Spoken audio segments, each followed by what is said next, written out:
start immediately after the Mishnah in the new chapter on 72b. The Mishnah tells us that about the different menachos and the kmitzas that were acquired, and then we have a statement of Rav Papa, which appears. This is the third time in our shas. Each time there's machokas rishonim about what it means.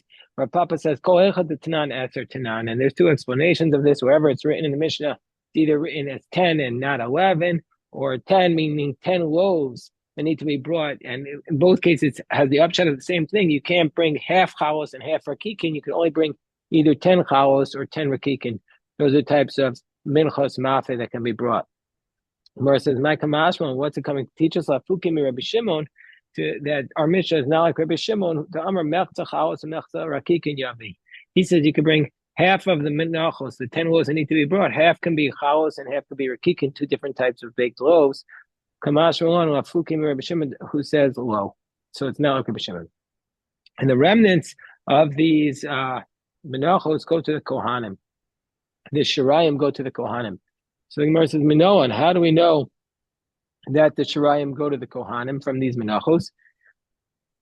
Excuse me. So the Gemara says, "The ksiva, where it's written, it's written. It was a low ksiva, and where it's not written, kstiva, it says, v'zos Torah mincha krevosa b'nei Aaron, v'anoseres mimena yochu Aaron uvanav, and the remnants of it shall be eaten by Aaron and his children." And the word zos Torah implies Torah achas l'kol menachos, one Torah for all the menachos. Meaning to say, it's the same law that all the menachos that have the kmitza is burned, and the remnants are eaten by the kohanim.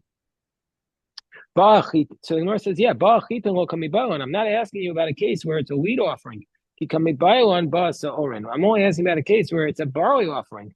So that, how do I know that you get to eat it?" So the Gemara says there's two barley offerings, the Omer offering and the Soto offering. So the Gemara says, nami shirel kohanim.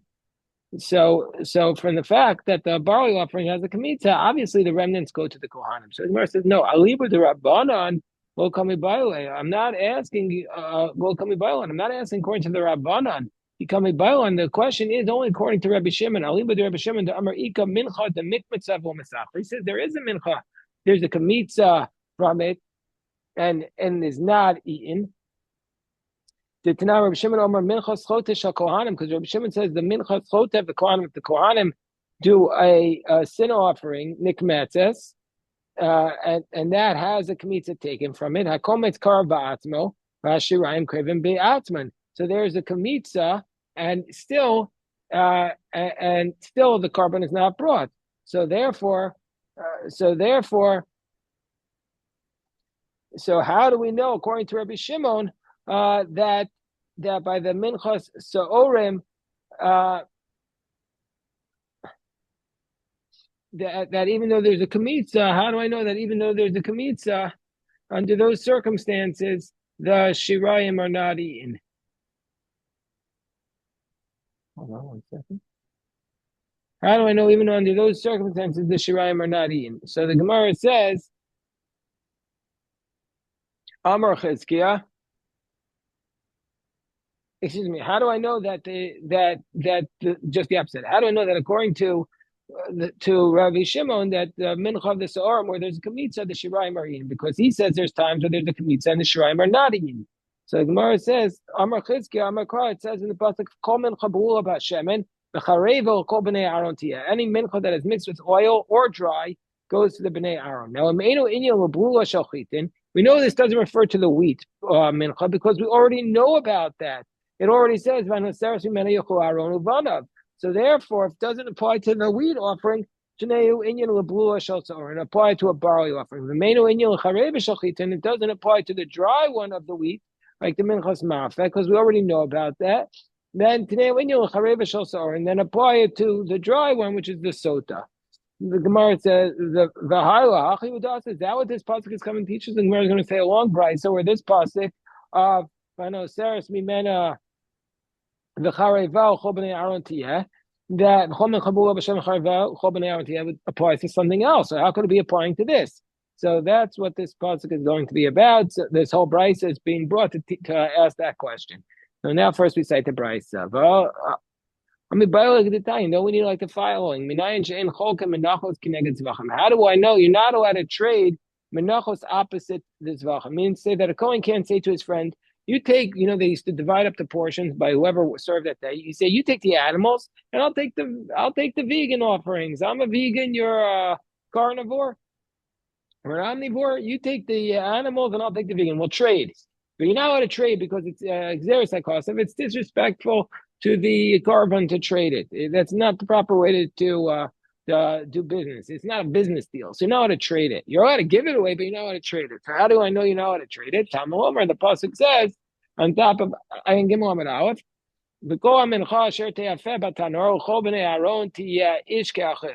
so that means to say you can't trade it. I might think you can't trade a mincha for a zvachim because they're too far removed. It goes an animal offering, and then there's three chatos. There's three sins. That if you can afford it, you bring an animal. If you can't afford it, you bring a bird. If you can't afford it, you bring a mincha, dal shabadalos. So how do I know? I might think you just can't trade a mincha for an animal. So come with tachta medalos because it's two removed. It's not one removed. But you could trade it for a bird. Sure, come with tachta medalos because they're only one apart from each other. So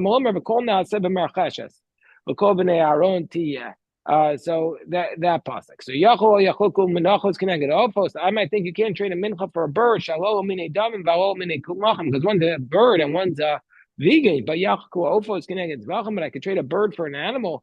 Shalom v'alol mine damim. They're both blood offerings. Tamomar v'amachavas. Yachol opos connected zvachim. I might think you can't trade a bird for an animal. Shalom asiyasa miyad v'alol asiyasa mekli because one is killed with a finger and one is killed with a utensil. But I can trade a vegan offering for another vegan offering. Because both of them are made by the hand. That's that pasuk that we said that we are trying to say that that's the proof that they get the shirayim from the barley offering. So here we're using it to tell us you can't trade one mincha for another mincha. I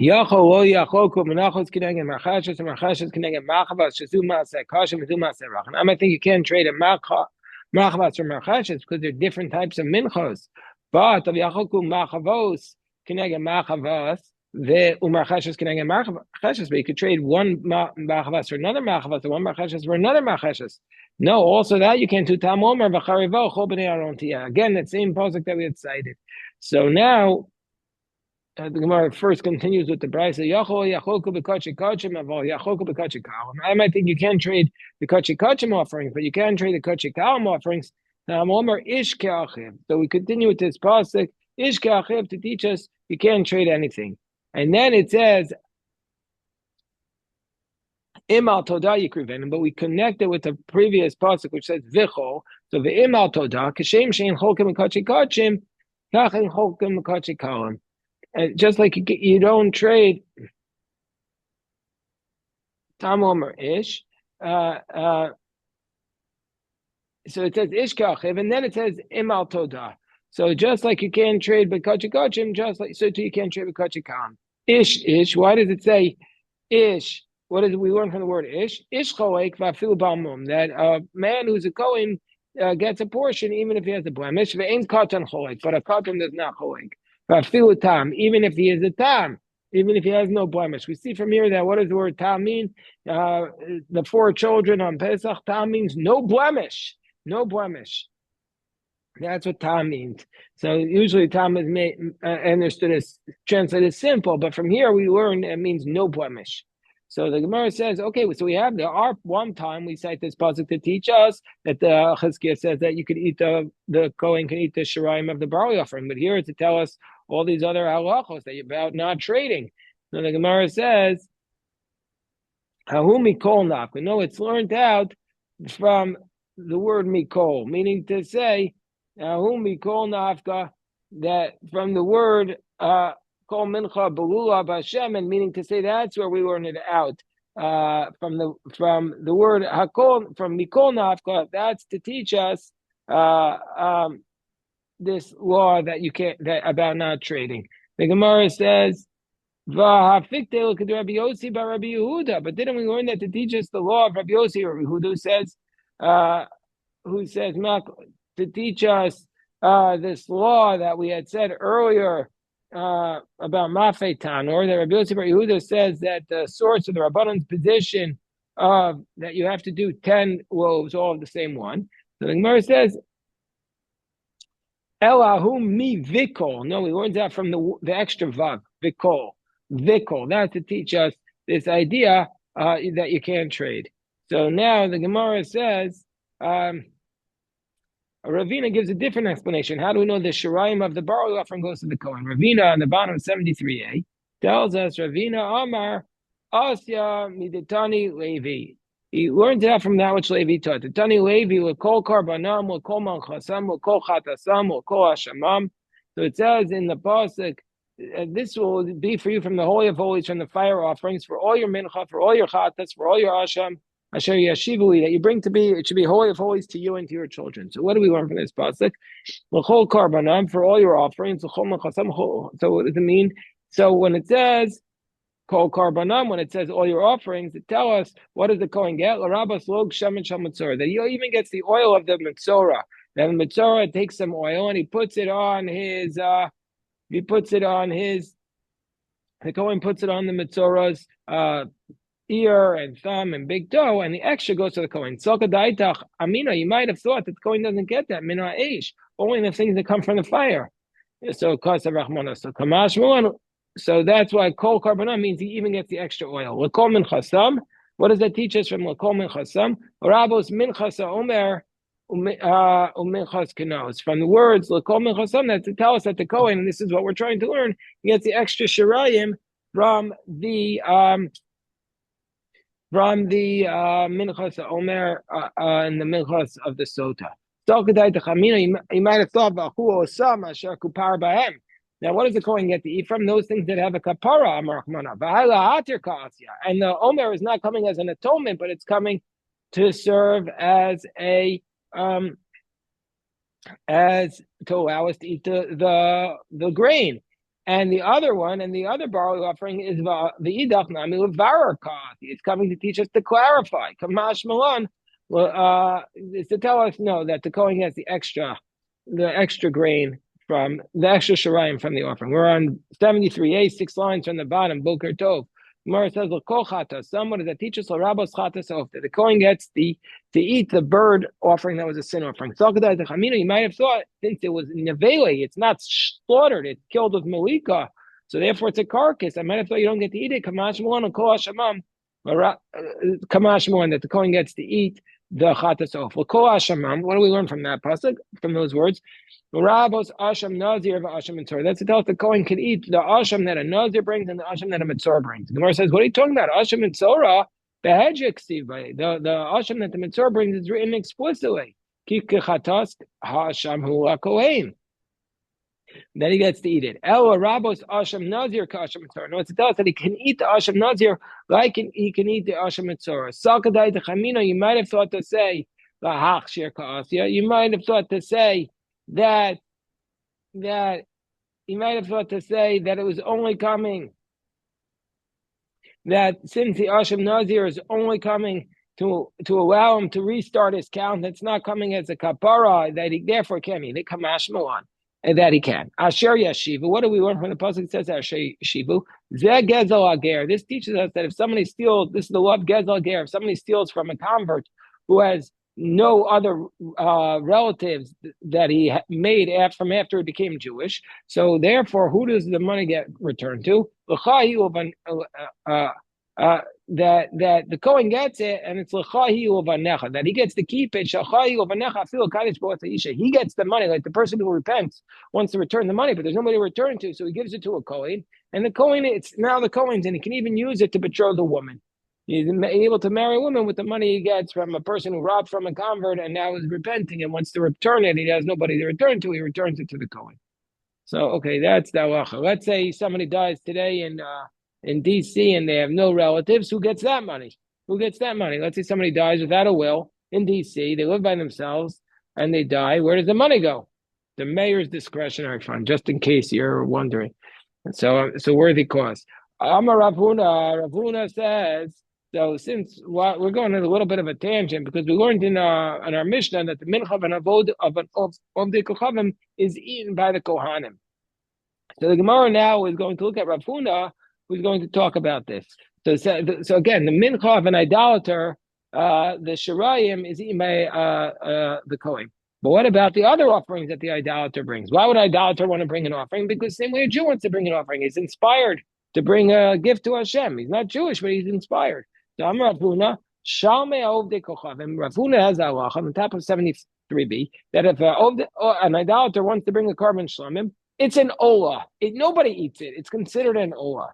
That's the teaching of Rav Huna. Ibai is saying Makrav, Ibai is saying Misfar. One, maybe he's saying this on the basis of a pasuk, maybe he's saying on the basis of logic. Ibai is saying Misfara, maybe it's on the basis of logic. Ove Kochavim Libo Hashemayim. The Ove Kochavim, his heart is in heaven. He wants to serve Hashem. Clearly, he's bringing it not to eat, but he's bringing it that nobody will eat them. That only heaven shall eat them. Rashi, there's two Rashis here. There's a printed Rashi and then there's the manuscript Rashi, which most people say is more accurate. But the manuscript Rashi says the idolater doesn't know the nature of the carbon, and so therefore when he makes a vow, he's vowing it to bring it as to heaven, and so therefore it's entirely burned. What a beautiful phrase. You know, we see so many negative things about idolaters in the Talmud, but right away here, the Talmud says, Ove kochavim libo hashemayim. The idolater is hardest to the heaven. Ibai Samer, alternatively, there's another verse. Asher yakrivu Hashem la'olah.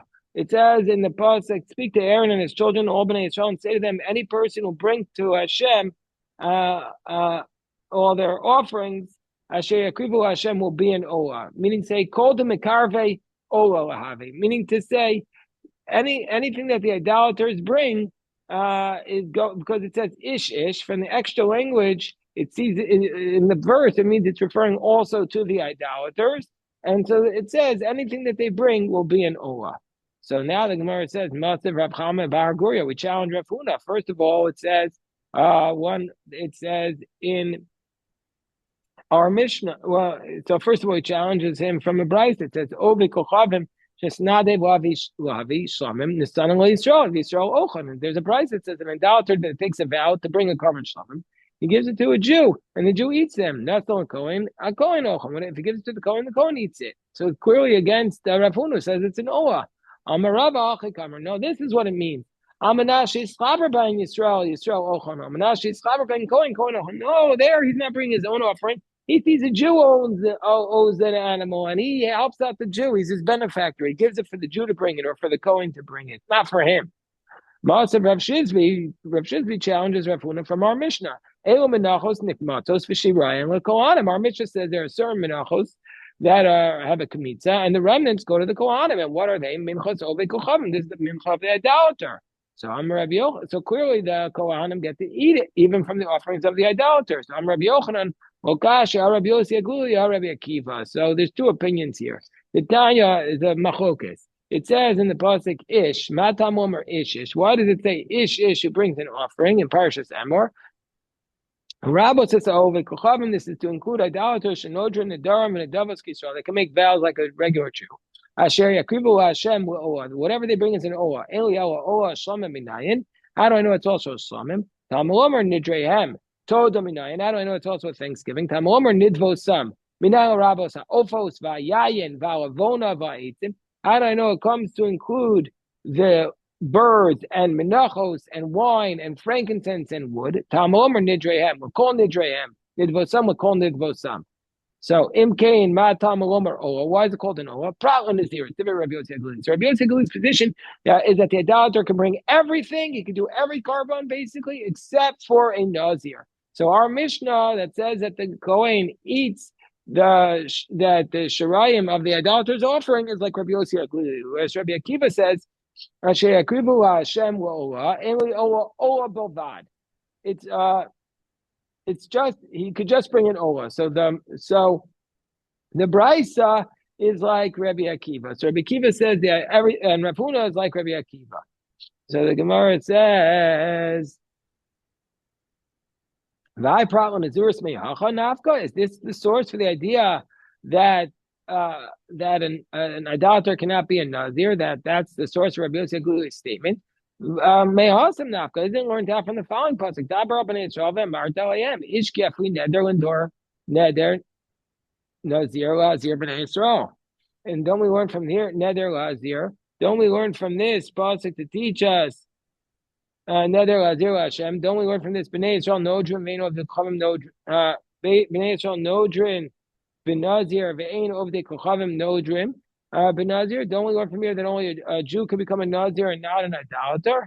The Gemara says no. Ime awesome. If that was the source, hava amina, that wouldn't have been enough. I would have said carbon who do I see of him. I would have said he doesn't bring the Nazir's offerings, but he's still a Nazir. Kamash Malon. So we see from here that he doesn't. So again, Rabbi Yossi Aglili says you can bring every offering except a Nazir. Rabbi Akiva says every offering he brings is an Olah. So now the Gemara says, let's line up these Mishnayos to see if they're like Rabbi Yossi Aglili or Rabbi Akiva. Kaman Azal Haditanan. Who is the following Mishnah, which we had earlier in 51b, but it's really a Mishnah in Shekalim. Who is the following Mishnah like? What does the Mishnah say? Kaman Azal Haditanan. Who does the Mishnah say? Amar Rabbi Shimon, Shiva Devar Miskinu Bezin, that Shimon says the court instituted 7 things. One of them was Ovikachavim Shashal Chalasam Medina Sayam, Mishilachim Manesachaha, Craven Mishalo, Mimlav Craven Mishal Tzibor. So that there are 7 things that the court instituted. One of them was that the idolater that sends his Oah from Medina Sayam, and he sends with it his Nisachim, then it's going to be brought from his Nisachim. But if he doesn't, the community pays for the Nisachim. So the Gemara says, Lema, it must be that this Mishnah is like Rabbi Yossi Aglili, this anonymous Mishnah, which says that he could bring his Oah and his Nisachim. It's like Rabbi Yossi Aglili, not Rabbi Akiva. The Gemara says, no, I feel Tamer Rabbi Akiva. It means Rabbi Akiva says everything is an Oah, but not just the Oah. Also, the accompanying libations and accompanying the Olah are brought, and that's why the Mishnah in Shkolm says he brings it. So Man Tanaway the Tan Rabbanan. Who's the following brayta? It says in the pasuk, Ko Ezrach. Every Ezrach should bring the Nisachim. Ezrach may be Nisachim, and the brayta says that everyone who's Ezrach brings Nisachim, these libations. Ve'ina ovi kochavim may be Nisachim. But the idolater doesn't bring the Nisachim. I might think that his Oah does not require Nisachim, that it doesn't need to be brought at all. I might think that it's not required at all. So says the pasuk, Tamomar kacha yaseh, meaning to say that it's essential. And so therefore, even if he's an idolater, nevertheless, it requires Nisachim. But the idolater doesn't bring it, but the Jew, the community has to bring it. So money, who is this like? It's not like Rabbi Yossi Aglili, the Rabbi Akiva, because Rabbi Yossi Aglili, Amar Afilu Yain. He says for sure the idolater can bring even wine. And Rabbi Akiva, Amar Oah in Midiachrine Lo. He says just an Oah and not anything else. And here we see that the idolater can bring the Nesachim. So Ibaya Sema, Rabbi Yossi Aglili, Ibaya Sema, Rabbi Akiva. If you want, you could say it's Rabbi Yossi Aglili. If you want, you could say it's Rabbi Akiva. Ibaya Sema, Rabbi Yossi Aglili, V'samim Mahi Yain. And you could say it's Rabbi Yossi Aglili and say that in fact, take out the wine. He says you can't bring the wine. Rabbi Yossi Aglili says you can bring everything except for Nazir and wine. And Ibaya Sema, Rabbi Akiva, Olah v'kol chaverta. He said, yeah, you can bring the Olah and all its accompanying offerings. Okay, so this is today's daf. We could go on a few more minutes. Baruch Hashem, we'll go on a few more minutes.